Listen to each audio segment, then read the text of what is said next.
Bonjour Brio de Tonquédec. Bonjour Eric. Merci de nous accorder ces quelques minutes. Vous êtes Country Manager France de Ionity, opérateur de charge de voitures électriques. On ne présente plus Ionity évidemment, mais je vais quand même vous demander de le faire en quelques mots pour ceux qui vous connaissent un peu moins bien. Tout à fait, Ionity est le leader français et européen des stations de recharge ultra rapides pour véhicules électriques de toute marque. Ces stations de recharge, qui sont les plus puissantes du marché actuellement, permettent de recharger jusqu'à 300 km d'autonomie en 20 minutes. Notre société a été créée en 2018 par un groupement de constructeurs automobiles dans le but de permettre les voyages longue distance en véhicules électriques. Et en seulement 4 ans, nous avons réussi à déployer un réseau de plus de 410 stations en Europe, ce qui représente déjà plus de 1700 bornes à très haute puissance installées. Alors justement, sur le nombre de stations, vous venez d'ouvrir votre 100e station en France. En France. Quel bilan tirez-vous de cette première étape et de vos premières années en France? C'est très récent, hein? C'est très récent. On a ouvert la 100e il y a une semaine et demie. On en est déjà à 102 ouvertes sur le territoire français actuellement. Donc c'est quelque chose, c'est un déploiement qui ne s'arrête pas, qui est continu. Le bilan qu'on peut en retirer, c'est qu'on a rempli notre première étape du pari en seulement 3 ans et demi de déploiement en France, de permettre la mobilité longue distance sur le réseau français. Et on s'en félicite parce que de par le déploiement pan-européen d'Ionity, on a réussi à s'adapter également aux spécificités de chaque marché. On est présent, je vous le rappelle, dans 24 pays en Europe.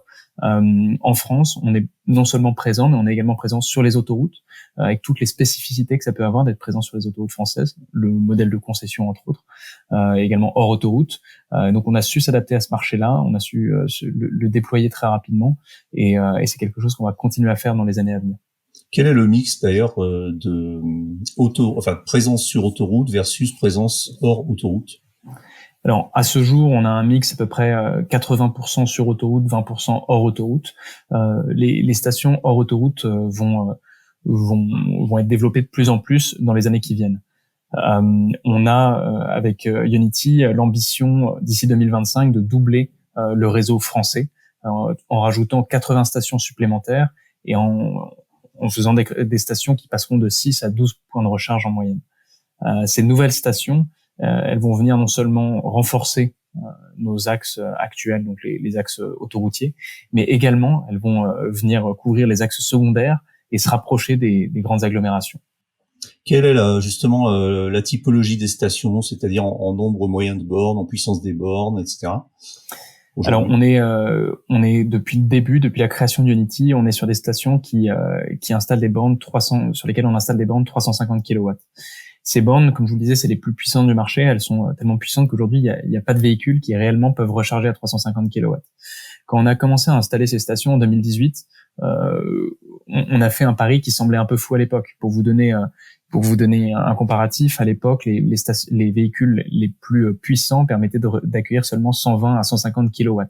4 ans plus tard, les véhicules qui sortent aujourd'hui peuvent accueillir jusqu'à 270 kW. Donc les stations qu'on a installées en 2018, elles sont toujours d'actualité, elles sont toujours à la pointe de la technologie, et on peut voir que notre proximité avec les constructeurs automobiles nous a permis d'anticiper cette augmentation drastique de la puissance appelée par les véhicules. Donc les stations Ionity, c'est des bornes 350 kW.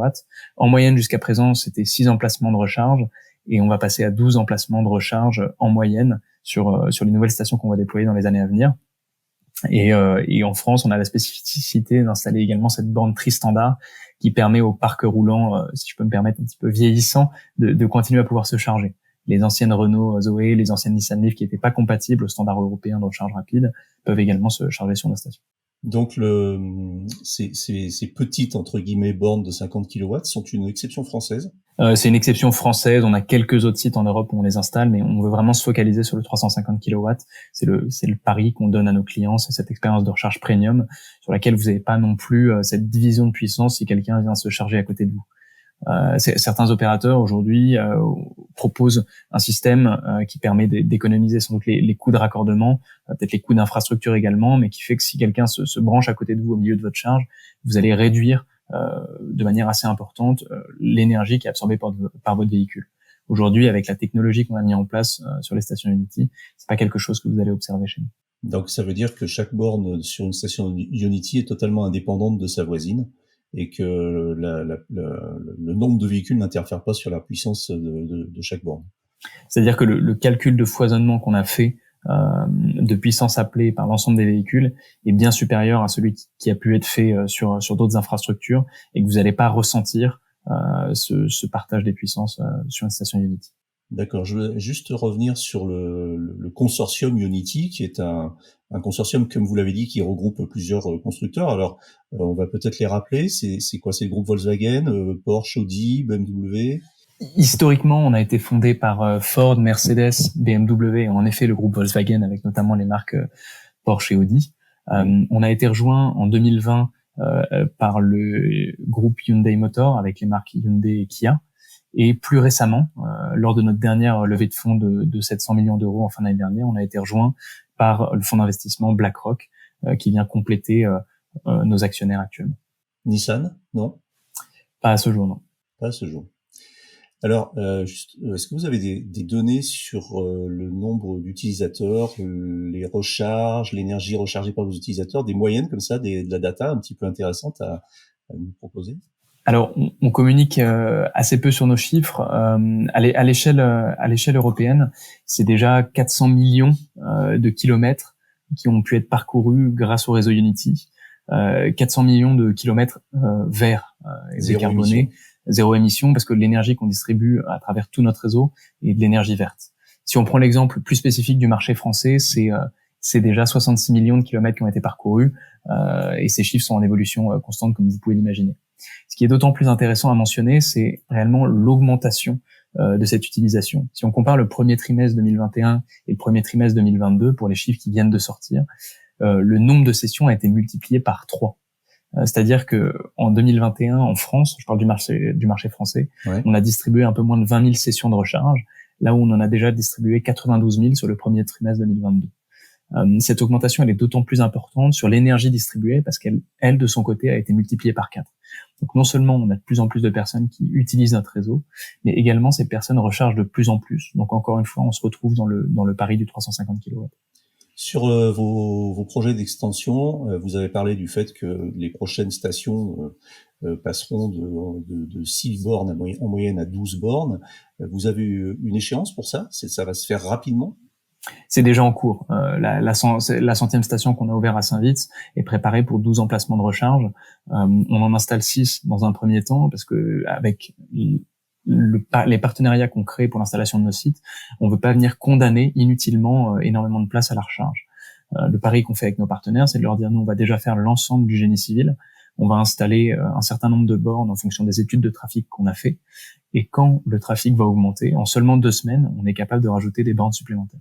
D'accord. Et est-ce que c'est possible pour les, entre guillemets, anciennes stations, c'est-à-dire celles qui ont été construites depuis 2018, est-ce qu'elles ont une possibilité d'extension, tant en termes de foncier qu'en termes de technique, ou c'est plié et elles n'évolueront pas?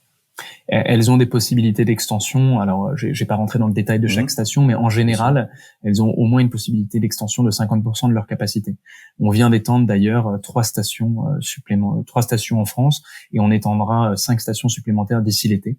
La station qu'on a étendue le plus récemment, qui est assez connue, c'est celle de Metz au Concours, qui est en plus une station assez intéressante parce qu'elle correspond tout à fait à nos nouvelles ambitions de déploiement.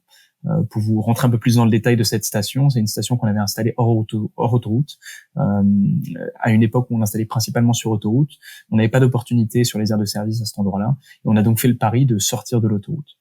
Et on s'est rendu compte en fait que ce pari était gagnant parce que les clients étaient prêts à faire quelques minutes de détour pour avoir un service de recharge plus performant, les bornes les plus puissantes du marché, et pour bénéficier également des services associés à nos partenaires. Là-bas, on est installé sur un Leclerc, donc il y a énormément de restaurants, de fast-food, de snacking, de courses à faire pendant que vous vous rechargez. Ce pari a été tellement gagnant qu'aujourd'hui, la station de Concours, de Metz au Concours, est la plus utilisée du réseau français et l'une des plus utilisées en Europe. En fait, on se rend compte que non seulement les personnes qui sont sur un trajet longue distance viennent sur cette station, mais également des personnes de l'agglomération de Metz qui ont un besoin de recharger et qui n'ont pas forcément la possibilité de le faire pour venir se charger, un petit peu comme on va à la pompe, une fois par semaine sur cette station-là. Donc si je comprends bien, ça veut dire que quand on a une station qui compte 4 bornes au débit, on passerait sur ce type de station à 7 bornes haut débit et que la borne 50 kW resterait de toute façon unique. C'est ça, dans un premier temps en tout cas, et on se réserve la possibilité de pouvoir étendre à nouveau ces stations si c'est nécessaire. D'accord. Alors sur les sujets qui fâchent un petit peu, on sait que alors effectivement vous proposez un réseau de stations à très haut débit. Vous l'avez très bien expliqué. Cependant, à l'expérience du terrain, on s'aperçoit que les débits ne sont pas toujours au rendez-vous. On a énormément d'expérience et moi-même j'en ai fait l'expérience avec une voiture qui est capable d'encaisser 250 kW, de charger sur du Ionity avec une expérience satisfaisante, mais on était loin des 250 kW, on était plutôt sur 120, 130, sur une station de 4 bornes où j'étais seul. Et comment ça s'explique ça? Parce que ça concerne pas uniquement Unity, hein, c'est pas du tout la question c'est pas le procès de Unity, mais comment on explique ça? Parce qu'il y a souvent un effet déceptif avec ces niveaux de charge. C'est un très bon point. Aujourd'hui, on pense qu'il y a un petit peu un manque d'éducation au moment de la vente de la voiture sur les puissances de recharge qui sont annoncées. En effet, quand un constructeur automobile communique une puissance de recharge, généralement, il parle du pic de puissance acceptable par la voiture dans les conditions idéales de recharge. Donc les conditions idéales, ça va être une certaine température donnée en fonction des véhicules, ça peut être autour de 20 degrés en température extérieure. Ça va être pour un véhicule qui a un niveau de recharge très bas, c'est-à-dire autour de 10 à 20% en fonction des véhicules, et ça va être aussi pour une batterie qui est préchauffée. Soit vous avez un système de préchauffage automatique, donc vous avez renseigné que vous alliez à une borne et du coup le véhicule a préchauffé, soit vous avez roulé précédemment suffisamment de kilomètres pour que la batterie soit à la température idéale. Et en fonction de chaque véhicule, de chaque constructeur, de chaque technologie, vous allez avoir une courbe de recharge qui va différer. Et en effet, certains clients s'attendent à avoir en permanence la puissance maximale, alors que technologiquement, la borne Ionity va ne distribuer que la puissance que le véhicule est en capacité d'appeler. On ne veut surtout pas endommager la batterie, en fait. Donc, le véhicule va appeler une certaine puissance et la borne va libérer cette puissance en fonction de tous ces paramètres que je viens de vous citer. Ok. Alors on a aussi dans les complaintes souvent des problèmes de fiabilité. Encore une fois, ça ne concerne pas que Unity, mais ça concerne aussi Ionity. C'est-à-dire tout simplement, et j'en ai fait aussi l'expérience avec une autre voiture que j'avais en essai sur la station d'ailleurs de Beaune. Je crois que sur les 4 bornes, il y en avait 2 qui étaient en panne. J'ai eu la chance d'en avoir une qui marchait, et j'ai l'impression que c'est aussi relativement fréquent. Et ça surprend toujours un petit peu l'utilisateur moyen, comme vous dites, celui qui n'est pas forcément éduqué, parce qu'on a l'habitude généralement que l'électricité fonctionne, on appuie sur un interrupteur et on a du jus. Et là, c'est pas aussi simple que ça apparemment. Alors, en effet, en tant que précurseur, on a essuyé les plâtres au début de ces nouvelles technologies, de ces bornes 350 kW qui étaient à l'époque totalement novatrices et les plus performantes du marché. Donc, on a eu quelques soucis techniques. C'est quelque chose sur lequel on travaille en permanence et notre société a été fondée dans l'optique unique d'installer et d'opérer des stations de recharge. C'est-à-dire que tous les départements de notre société sont organisés autour de ça.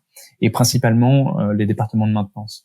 Cette maintenance, elle a vraiment été mise en place par Ionity selon 3 piliers. Le premier étant un monitoring constant de nos équipements, c'est-à-dire qu'on reçoit un flux de données constant de nos bornes, on est capable, même à distance, de pouvoir faire un très grand nombre d'opérations sur elles. Le deuxième élément, c'est évidemment d'avoir une flotte de techniciens. Et depuis le début de l'année dernière, nous avons même internalisé une partie de ces techniciens pour avoir vraiment l'expérience, la connaissance des problématiques liées à ces bornes de recharge en interne chez Ionity, que ça fait partie de notre savoir-faire. Et enfin, une gestion très efficace des pièces détachées. Donc toute cette maintenance, on y travaille en permanence pour rendre l'utilisation, l'expérience utilisateur la meilleure possible. Et on a aujourd'hui un taux de disponibilité qui est parmi les plus hauts du marché. Alors effectivement, il faut dire aussi les choses, et j'ai souvent lu des témoignages de personnes qui avaient eu des problèmes sur une recharge Ionity, mais qui étaient généralement réglés avec un petit coup de fil et un redémarrage de la borne. Donc apparemment une réactivité assez importante. C'est ça, on est vraiment sur un service premium avec une hotline. On n'a pas de présence humaine sur nos sites. Ces sites sont vraiment conçus pour être stand-alone. On est parfois à proximité d'un partenaire, mais qui n'a pas forcément, lui, la connaissance de toutes les problématiques de la recharge. On a donc développé quelque chose qui est le fer de lance de notre expérience utilisateur, qui est un service hotline très haute qualité. C'est-à-dire qu'il est disponible 24 heures sur 24, 7 jours sur 7, en 7 langues, dont évidemment le français, gratuitement. Et ce service de hotline, il a une visibilité directe sur les stations. Nos bornes sont chacune connectées et le service est capable de vous dire dans le moindre détail ce qui se passe avec la borne. Attention, vous êtes mal branché, ou alors il y a eu un problème au moment du paiement ou au moment de la recharge, on va relancer la session de recharge. Tous ces éléments-là, on est capable de le faire à distance et du coup, il faut absolument pas que les clients hésitent à appeler la hotline en cas de souci lors de la recharge. Petite précision, je ne sais pas si vous l'avez indiqué au départ, mais vous êtes combien chez Unity France? Alors chez Unity France, on vient de passer la dizaine. On est maintenant 11. On est des équipes vraiment réduites, réparties sur l'ensemble de l'Europe. Au total, chez Unity, on est un petit peu plus de 140. D'accord. Concernant alors les stations de recharge, toujours, on voit en fait qu'aujourd'hui les stations sont dans leur phase un petit peu d'apprentissage et dans leur phase d'expansion, et qu'elles sont assez dépouillées. C'est-à-dire que, et encore une fois, pas seulement Unity, mais on n'a pas de toit la plupart du temps, sauf chez l'un d'entre vous peut-être, chez Fastned. Il n'y a pas de toilette, il n'y a pas de service par exemple de snacking, etc. Est-ce que ce sont des choses finalement assez simple à observer et à s'inspirer sur les stations-service d'essence? Est-ce que c'est un problème de normes ou de rentabilité pour le moment? Est-ce que vous pensez y venir un jour? Alors, en fait, tous ces services-là, alors je reviendrai sur la problématique des toits, en termes d'accessibilité à des sanitaires, du snacking, de la restauration et autres, tous ces services-là, vous pouvez déjà les retrouver sur les stations Unity. Ça fait partie des prérequis lors de nos partenariats qu'on vient réaliser, que ce soit sur autoroute ou en dehors des autoroutes, pour assurer une expérience premium de recharge à nos clients. Effectivement, le temps de recharge moyen sur les stations Unity en France est de 29 minutes. Et durant ces 29 minutes, vous allez soit aller aux toilettes, soit aller consommer un café ou autre, peut-être rester dans votre voiture également, mais vous avez tous ces services-là qui sont à disposition.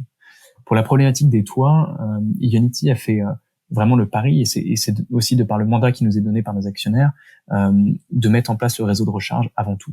C'est-à-dire qu'aujourd'hui, et je pense que vous roulez également en véhicule électrique, le plus important pour quelqu'un qui roule en véhicule électrique, c'est de trouver une station. Une station bien positionnée, fonctionnelle, avec suffisamment de bornes pour pouvoir recharger et suffisamment de puissance pour que ça aille vite. C'est le prérequis. Et je suis très content qu'aujourd'hui vous puissiez nous inviter pour discuter de l'ouverture de la 100e station, bien que la majorité n'ait pas de toit, plutôt qu'on soit en train de discuter de l'ouverture de la 10e station en France avec un magnifique toit. C'est vraiment le corps de métier de Unity de permettre cette recharge longue distance, et le fait de ne pas avoir positionné de toit sur les premières stations nous a permis ce déploiement exponentiel. Alors à l'occasion justement de l'ouverture de cette 100e station, vous avez fait une annonce importante qui est entre guillemets une petite révolution, qui était attendue par une partie de votre clientèle, pas par tous, pas par tous vos clients. On expliquera peut-être pourquoi. Vous venez de passer ou de repasser à la facturation au kilowattheure. Alors, voilà, vous pouvez nous expliquer un petit peu comment ça s'est passé, ce que ça implique? Alors, en effet, sur le marché français, on vient de repasser à la facturation au kilowattheure. Unity a toujours voulu facturer au kilowattheure parce que c'est une facturation qui est plus juste. C'est-à-dire que le prix que vous allez payer à la fin de la recharge va pas dépendre du type de véhicule que vous avez. Il va pas dépendre des conditions extérieures, comme ce que je vous mentionnais tout à l'heure. Il va vraiment correspondre uniquement à l'énergie qui a été récupérée par le véhicule. D'accord? Donc, cette facturation au kilowattheure qui était déjà présente sur tous les pays européens, elle n'était pas possible en France à cause d'un vide juridique. Les services de l'État ont travaillé énormément sur ce sujet et ont publié au 1er mars 2022 un décret qui vient enfin donner le cadre juridique à ces compteurs à courant continu, donc ces compteurs qui sont spécifiques pour l'installation de ces bornes de recharge. Les compteurs MID, c'est ça? Les compteurs MID DC. Pour être précis, ça existe déjà sur la partie AC, mais ça n'existait pas encore sur la partie courant continu, donc la recharge ultra rapide.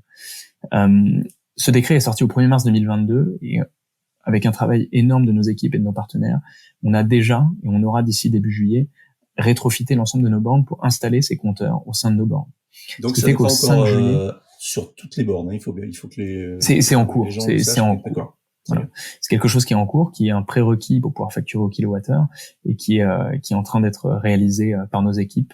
Ce qui fait qu'au 5 juillet, on pourra repasser à une facturation au kilowattheure en France qui nous semble en effet plus juste. On profite de ce changement de structure tarifaire pour également proposer une diminution de nos tarifs sur le marché français par rapport au reste de l'Europe pour stimuler l'utilisation de nos stations en France. On va donc proposer un tarif de 69 centimes le kilowattheure pour les bornes 350 kW et un tarif de 39 centimes le kilowattheure pour les bornes 50 kW. Je parle uniquement des tarifs sans abonnement. Donc c'est un peu le prix fort que payent seulement 15% de nos utilisateurs, qui sont des utilisateurs en fait peu fréquents. Et voilà, vous voulez pas prendre d'abonnement parce que vous voyagez qu'une à deux fois par an sur autoroute. Dans ce cadre-là, vous allez payer un prix un peu plus fort qui va représenter qu'une partie infime de ce que vous payez pour l'énergie de votre véhicule électrique. Dans la majorité des cas, en fait, quand vous avez un véhicule électrique, vous avez ce qu'on appelle un abonnement de mobilité. Donc c'est une carte d'abonnement qui souvent vous est donnée par le concessionnaire automobile où vous avez acheté votre voiture, qui peut vous être donné par votre énergéticien ou pour un pétrolier également, et qui permet d'avoir des tarifs beaucoup plus compétitifs. On parle de tarifs qui sont, moyennant un abonnement qui peut être entre 6, 10, 12 euros par mois, des tarifs qui sont divisés par 2 au kilowattheure. Et cette partie-là, qui est souvent moins regardée par les médias parce que il y a beaucoup plus d'offres, une beaucoup plus grande diversité des offres, elle permet d'avoir des prix très compétitifs, ultra compétitifs sur le réseau Ionity, et elle permet également aussi de s'intégrer dans un écosystème. Quand vous avez un abonnement de mobilité, vous pouvez recharger sur tout un ensemble de bornes, vous faites partie de ce qu'on appelle l'interopérabilité. Vous pouvez, grâce à une application, programmer votre voyage, savoir exactement où est-ce que vous allez vous arrêter, combien de temps, savoir si les bornes sont disponibles, s'il y a déjà des gens en train de charger dessus ou non. Est-ce que vous allez installer un mode de surfacturation autant une fois que la charge est terminée, afin d'éviter les voitures ventouses comme l'a déjà fait Tesla? Alors, techniquement, on a la possibilité de le faire, parce qu'on facturait déjà autant, par exemple, en France avant. Aujourd'hui, on n'en ressent pas le besoin. Notamment, on voit les pays nordiques où on est déjà très présent, en Norvège, en Suède, notamment, qui ont une utilisation qui a quelques années d'avance sur celle qu'on connaît en France. On voit qu'en fait, quand l'utilisation augmente, le comportement aussi des utilisateurs va avec. Les gens libèrent les bornes pour laisser les suivants charger, notamment parce qu'en fait, au bout d'un certain moment, votre voiture recharge de moins en moins vite, et du coup, vous avez plutôt intérêt, au bout de 80% en général, ça dépend des courbes de recharge des véhicules, de partir pour la station suivante. Oui, alors là, on parle effectivement des pays nordiques, qui sont réputés avoir une meilleur sens civique que les pays latins, donc on verra comment ça se passe chez nous, et si les voitures ventouses deviennent vraiment des cas très très exceptionnels, auquel cas effectivement ça n'est plus un problème. Toujours sur les bornes, vous allez installer des lecteurs de carte bleue, c'est prévu ou pas? Alors, on travaille sur différents moyens de paiement. On en offre déjà une grande variété aujourd'hui sur notre réseau. On réfléchit aux lecteurs de carte bleue, mais aujourd'hui, on propose déjà énormément de solutions. Donc, vous avez notamment toutes les applications des tiers, des opérateurs de mobilité. On est compatible avec, on est ouvert à l'ensemble des opérateurs de mobilité. Vous avez également les cartes d'abonnement dont je vous parlais, le QR code pour payer en ligne, mais surtout l'élément qui pour nous va prendre un peu le dessus sur les autres, c'est ce qu'on appelle le plug and charge. C'est cette reconnaissance véhicule-voiture qui fait que vous allez juste enregistrer votre abonnement dans votre voiture et vous allez plus vous soucier de rien. Vous allez arriver à une borne, le réseau Ionity est déjà compatible dans sa totalité avec ce standard-là, ce standard industriel, et vous allez arriver donc à une borne, notamment Ionity, vous allez vous brancher, ça va lancer la charge automatiquement. À la fin du mois, vous allez recevoir une facture, vous aurez rien de plus à faire. Donc ça, c'est déjà actif, le plug and charge, sur certaines stations, ou c'est actif sur l'ensemble de nos stations Ionity. C'est pas actif encore chez l'ensemble des constructeurs automobiles, mais la plupart ont déjà fait des annonces en ce sens-là ou sont en train d'y travailler. Parlons un petit peu justement utilisation, usage et concurrence aussi. Donc vous savez que Tesla a annoncé l'ouverture progressive de ses superchargeurs à tous, à toutes les marques.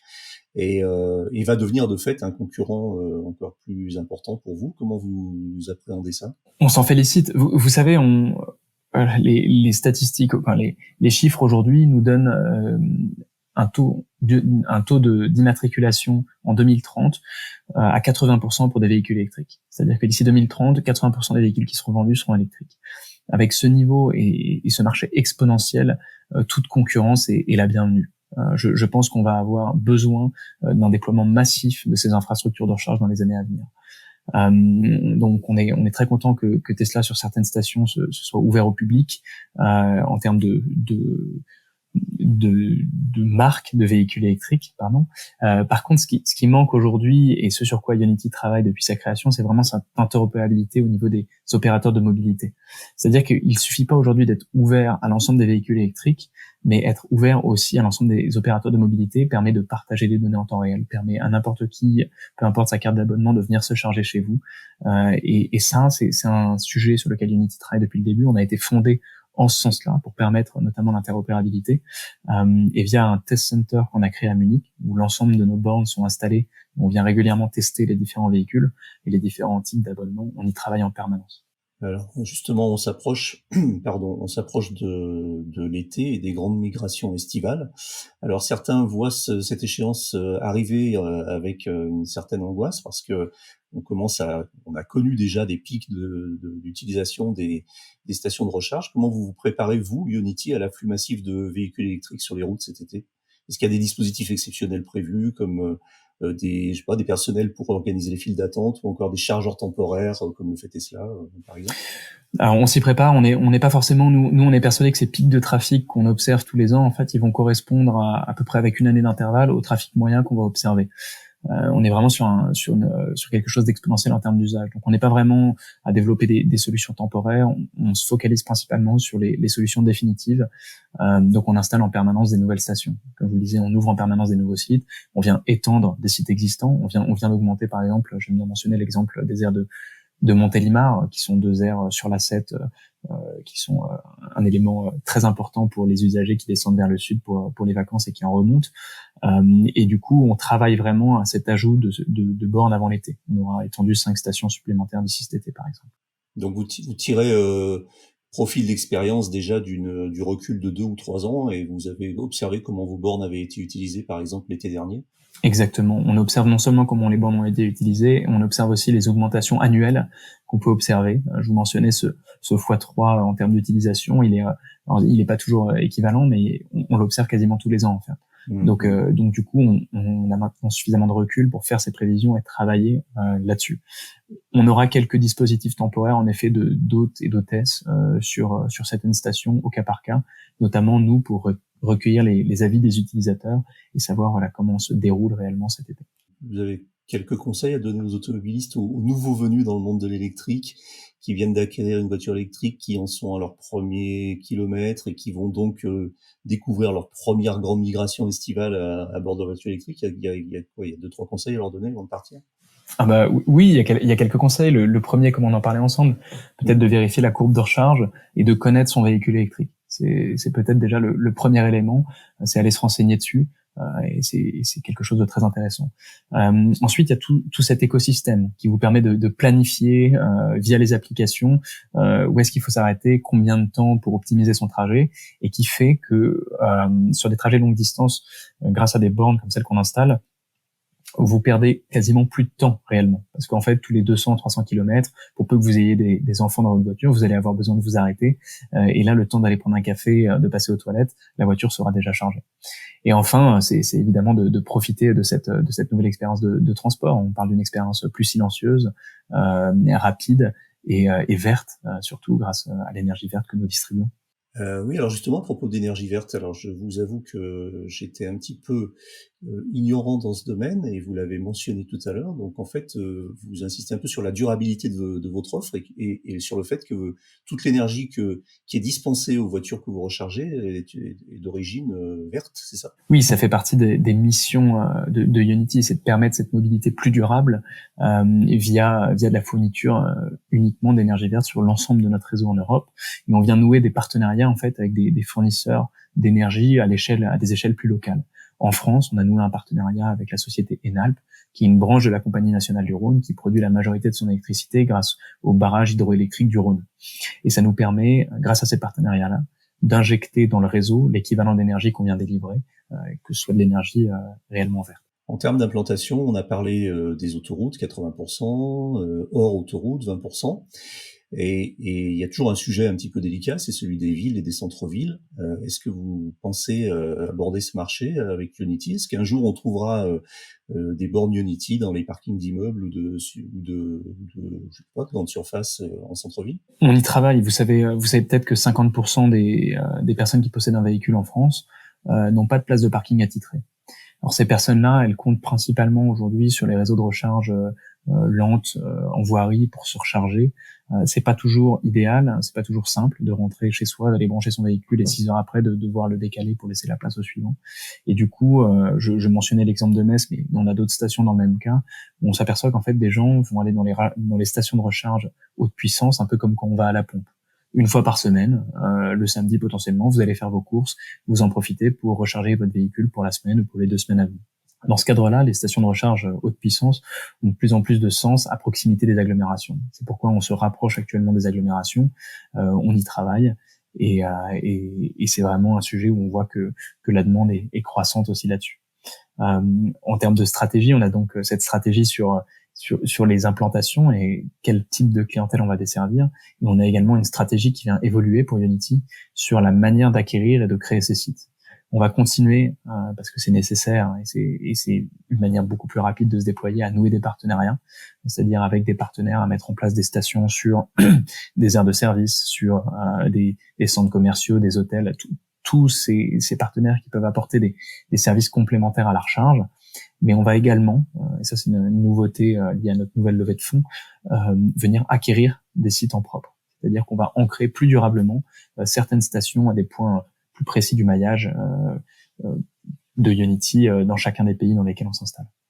Est-ce que Unity est rentable aujourd'hui ? Alors on communique pas à ce sujet-là, et c'est pas vraiment le but court terme de notre société. Le but de notre société est de pouvoir permettre la mobilité électrique longue distance, aussi de par nos actionnaires historiques. Donc on travaille principalement sur ce point-là, et de par les coûts très importants des assets que l'on déploie sur le territoire, on a besoin d'avoir une vision longue de ces problématiques, plutôt que de réfléchir à court terme sur une rentabilité. Quel est le rang du marché français sur Unity ? On a évoqué un peu tout à l'heure, mais si on fait un ratio entre le nombre, je sais pas, la superficie du pays ou le nombre de kilomètres de routiers et le nombre de bornes installées, quel est le pays qui est en tête ? On suppose que c'est l'Allemagne, mais la France, ça arrive à quel rang ? Alors l'Allemagne est légèrement en tête, mais la France est juste derrière, en effet. D'accord. C'est le deuxième marché ? C'est le deuxième marché pour Unity. Ça représente presque un quart de nos stations aujourd'hui qui sont déployées. Et alors on va pas forcément faire un ratio par autoroute, on va aussi faire un ratio par typologie des réseaux, comment le réseau est créé dans les différents pays. En France, le réseau autoroutier est assez complexe, et de par ces stations-service qui ne couvrent parfois qu'un seul axe de direction, on a un besoin de déployer plus fortement que dans d'autres pays le nombre de points de recharge qu'on va installer. Donc la France a un marché capital pour Unity, de par le trafic français propre qu'on peut observer et qui est en croissance, qui était un petit peu en retard mais qui est en croissance énorme en ce moment, et de par également le fait que la France est une destination touristique énorme pour des marchés qui sont déjà beaucoup plus équipés en véhicules électriques. Tous les clients des Pays-Bas, de la Belgique, de l'Allemagne qui vont venir pour leurs vacances en France, c'est des clients qu'on retrouve très fortement chez Unity. Est-ce que Unity pense attaquer d'autres marchés en dehors de l'Europe à l'avenir ? Je sais pas, les USA, l'Asie ? Non, ça va vraiment rester un réseau pan-européen. Unity, pour l'instant, se concentre sur le réseau pan-européen. On a déjà beaucoup à faire avec un réseau pan-européen. On voit qu'aujourd'hui, il y a aussi un manque de ce type de réseau-là. C'est-à-dire que voyager que dans un pays, aujourd'hui, ça se fait peut-être de moins en moins. On a beaucoup de personnes qui, avec leur véhicule, vont pouvoir voyager à travers différents pays d'Europe. Et Unity, de par ce réseau pan-européen qu'on a réussi à créer, nous permet de reproduire cette même expérience client à travers toute l'Europe. Aujourd'hui, vous pouvez sans souci aller de Paris à Madrid en véhicule électrique en utilisant uniquement le réseau Unity, et vous aurez tout au long de votre trajet la même expérience utilisateur. Alors, j'ai une question qui me vient comme ça parce qu'on parle de réseau, et c'est une question que beaucoup d'électromobilistes qui voyagent un peu ou qui se déplacent un peu se posent, et je la pose. Je vous la pose à vous, mais j'ai déjà posé à d'autres personnes que j'ai eu la chance d'inviter dans ce podcast, d'autres opérateurs. Il y a une énigme, en fait, c'est ce trou en termes de chargeurs entre le sud de Paris et la Bourgogne. En gros, entre d'ailleurs la station Unity, je ne sais plus son nom, qui est au sud de Paris, vers Nemours. La réserve. Voilà, la réserve, et puis celle de Mâcon-Saint-Albin. Et entre les deux, c'est le désert. Mais je parle de Unity, mais c'est pareil pour les autres, hormis Tesla. Et ce qui pose quelques problèmes quand on a une voiture qui a moins de 250 km d'autonomie, ce qui finalement est assez fréquent si on roule en hiver, vent de face, même avec une voiture qui prétend avoir plus de 400 km d'autonomie. Et moi, ça m'est arrivé, j'étais obligé de faire demi-tour de faire un demi-tour pour aller me charger dans l'autre sens chez Unity. C'est quoi ? Pourquoi il y a pas de station à mi-chemin et d'aucun opérateur qui Alors, c'est très intéressant ce que vous mentionnez. Déjà, c'est très agréable pour nous parce que toutes les stations sur lesquelles vous avez pu vous rabattre, ou la dernière station et la suivante que vous mentionnez, c'est à chaque fois des stations Unity. Ça montre déjà la couverture quasi totale des autoroutes françaises de notre réseau. Oui, puis ça montre aussi, et on peut s'en féliciter. Ouais, je dois dire une certaine confiance dans le fait de se dire, je préfère faire un détour pour aller chez Unity où je suis à peu près sûr que ça va marcher. Tout à fait. Plutôt qu'aller m'enfoncer dans la campagne pour tomber sur une borne en panne au fond d'un village. Exactement. Et ce trou, alors je vous rassure, il est largement identifié, on y travaille. Ouais. Il vient du fait des différentes durées de concession qu'il y avait à ces endroits-là, des appels d'offres qui ont été lancés, comme vous le savez, que cette année. Donc ça devrait être un sujet résolu d'ici 1 an maximum. D'accord, très bien. Y a-t-il des projets pour que d'autres marques rejoignent le consortium, à part celles qui sont déjà présentes, d'autres marques automobiles? Alors pas à ce jour. D'accord, très bien, mais ça pourra peut-être évoluer, c'est pas complètement figé? C'est pas figé, mais on ne communique pas sur le sujet. Avec cette dernière levée de fonds de 700 millions d'euros, ce nouvel arrivant aussi, BlackRock à notre capital, on a quelques années déjà de plans qui sont totalement définis d'ici 2025 et qui sont très ambitieuses, qui sont non seulement ambitieuses, mais qui sont aussi réalistes. En fait, parce que c'est quelque chose qu'on a déjà su faire en termes de déploiement. Et on vient pas juste faire un effet d'annonce en disant qu'on va passer d'ici 2025 à 1000 stations.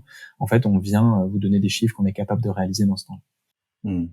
D'ailleurs, c'est le premier actionnaire non automobile qui vient, qui se soit invité à votre tour de table, et peut-être que ça évoluera aussi dans ce sens-là. Exactement, oui.